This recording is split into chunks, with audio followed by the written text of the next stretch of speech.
તો જય મારો જયશ્રી ગામ કોણ છે મજાને જેમ મળશો આપણો નવું લુક આવી ગયું છે અને આપણો લુક જોતા હતી बड़े मजा वाला जेम मजा देख लो हम सुबह सुबह उठ गए हैं और देख लो इधर का नज़ारा कैसा मस्त है। देख सकते हो सब मस्त मस्त नज़ारा दिख रहा है। अभी सुबह के 6:30 बजे हैं।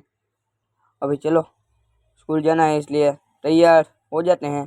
तो चलो तैयार हो जाते हैं और देख लो आप एक बार नज़ारा। अब सूरज दादा उगे नहीं है तो चलो तैयार हो जाते हैं।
तो गाइस अभी हम स्कूल से आ गए हैं और देख लो अभी दुकान खोल दी है हमने। और इधर है मेरा चाचा का लड़का पारस। अब वो भी होमवर्क कर रहा है, हम भी कर लेते हैं होमवर्क।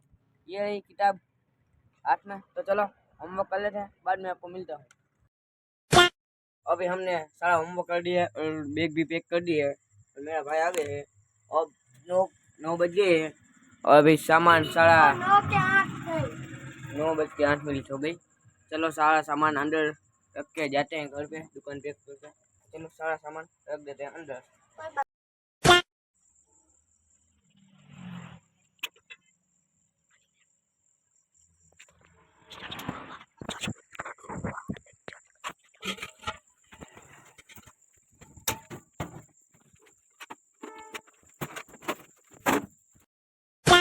तो गाइस अभी हमने सारा सामान पैक कर दिया है और आज हमने कोई ज़्यादा व्लॉग नहीं बनाया था। आज वो ज़्यादा रूम आ गया था इसलिए। तो आज का वीडियो अच्छा लगा तो लाइक से सब्सक्राइब करना। मिलते हैं कल के नए व्लॉग में। Bye bye, Tata.